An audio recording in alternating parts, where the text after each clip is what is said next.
Imagine you're the parent of a child with a disability, perhaps a progressive condition, which can get worse over time. Doctors will set out your options for treatment and management of the condition, maybe even some surgical interventions. Education and social support professionals will recommend schooling, mobility, and care options. All the experts will have a hand on the steering wheel of the decision, influencing the direction you take. Should you, as the parent, also have a hand on that steering wheel? Or should you simply become a passenger and let the experts decide what's best for your child? They are the experts, after all. Ultimately, as the parent, you need to make the decision. You need to give informed consent. How can you, as a layman parent, really evaluate the options and give truly informed consent? Well, this talk looks at that question, but obviously within the time limits, it won't be a detailed exposition. But I'll share how I dealt with this dilemma when I had a child born with a disability. Now, before I go further, I do want to be very clear that this talk is not a criticism of the medical establishment in any way, nor does this talk contain any medical advice. I'm talking about the subjective psychological dilemma experienced by the parent being asked for consent. Let's start by looking at the definition of informed consent.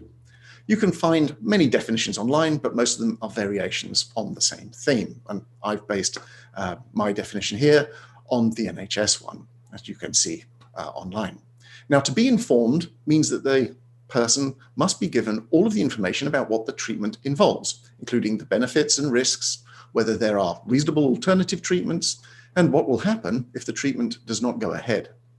This seems entirely reasonable, but in practice, you're not just given information, it almost always comes with a recommendation.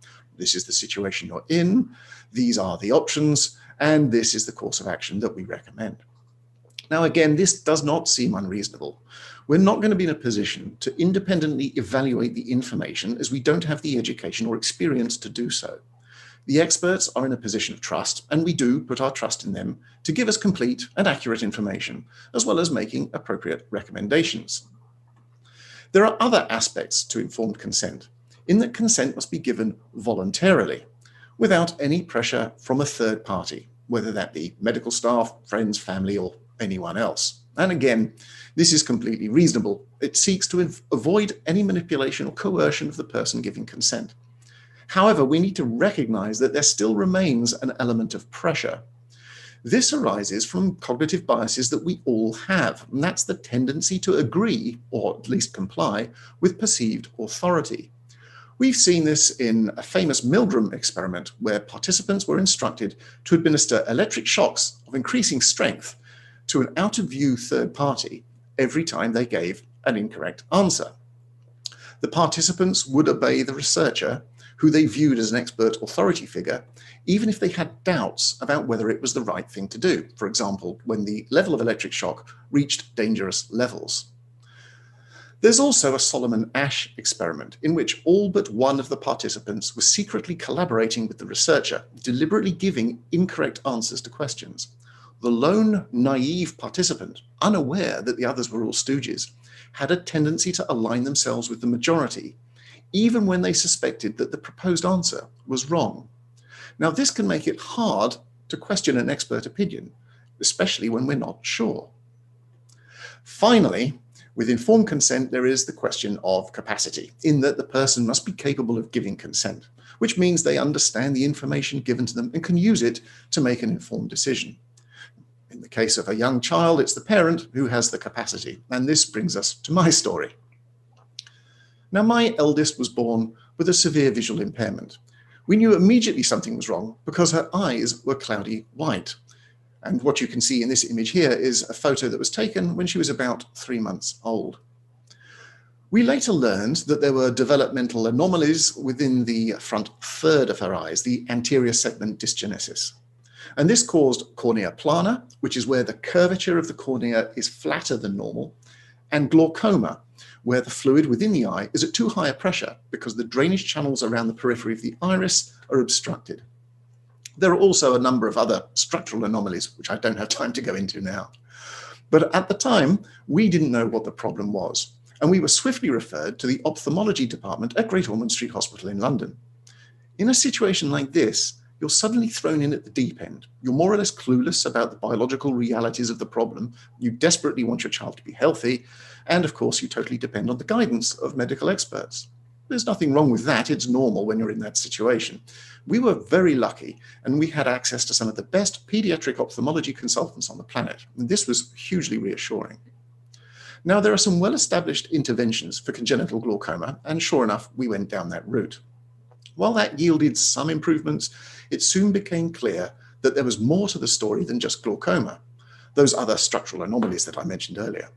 Our mission shifted from fixing it to preserving as much functional sight as possible for as long as possible, at least get her through her education. Meanwhile, back at home, local authority support workers started talking to us about mobility and educational support, and again, there were well-established approaches to both of these, which were recommended to us. Now again, to be clear, this level of support is wonderful, and I'm not suggesting in any way that there's something wrong with this. But the fact remains that there are established treatment and management paths, or funnels, that you are steered down. You have condition A, well, okay, this is how we handle it, you go down this funnel. You have condition B, okay, that's how we handled it, we go down that treatment funnel. Now, there'll always be some uncertainty about outcomes, especially with complex conditions. In our case, we had exhausted most of the established interventions. We were still trying to slow the degradation of her vision, but we were also reaching the point where the risk to her existing level of sight started to outweigh the speculative benefits of further intervention. In my experience, the medical professionals were all excellent, but they didn't always agree with each other. Some took a more conservative, risk-averse approach, preferring to stay within the established funnel. Others were more comfortable taking a more interventionist approach. So how could I, without their education and experience, make an informed decision about which expert opinion to follow? The stakes are high. We're in a battle for stability against a gradual but continual decline. Even if we can keep the glaucoma under control, neovascularization is causing a fine network of blood vessels to grow in the cornea, as you can see here, and this is a sight-threatening condition. The problem with the more conservative approach is that we can fall into a state of managing by exception, monitoring the condition and only intervening if necessary. This could put us behind the curve, as potentially significant degradation has to occur before the risk-benefit ratio reaches a tipping point to trigger an intervention. On the other hand, more proactively interventionist approaches, well, they carry a risk of their own. There is no cure, so any intervention can only be a temporary measure. The potential benefit of slowing the progressive deterioration has to be weighed against the risks of complications or structural failure. It's quite a dilemma. Now, earlier I explained how our cognitive biases can prevent us from asking questions or speaking up if we have doubts.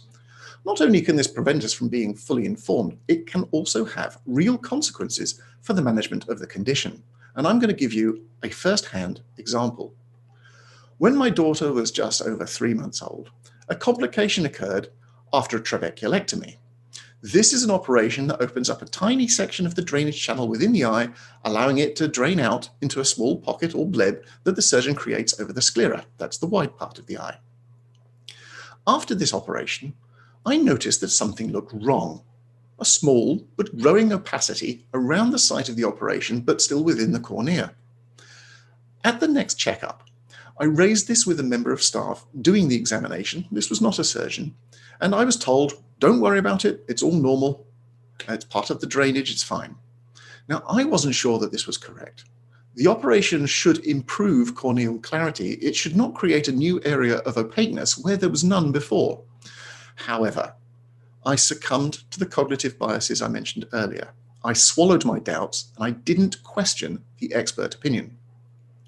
This turned out to be a grave mistake, as it turns out that her cornea was delaminating.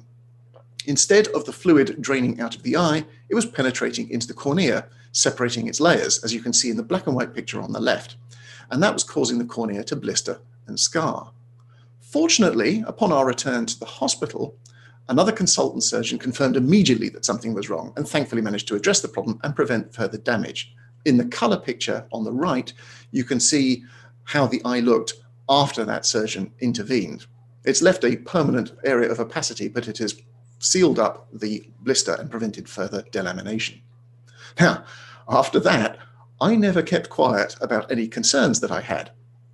And I think after 20 years of partnering with medical professionals over the management of a progressive condition, I have come up with some advice that I would give to any parent, actually, who finds themselves in a similar position. First of all, never be reluctant to ask questions. The people giving us information will assume that we've understood everything, unless we tell them otherwise. Being informed, therefore, I believe, is a shared responsibility. We have to make sure that we ask questions to close any gaps in our understanding. Next, don't be afraid to question a recommendation if you're not sure it's the best option. If something feels wrong, keep asking questions until it feels right, or until a better alternative is presented. Finally, and I realize this might be a little bit contentious, but trust your gut. You live with your child, and you are best placed to observe if something isn't right. You're with them 24/7. So if something does seem a bit off, raise it. You might just call attention to something that had been previously missed. Thank you very much.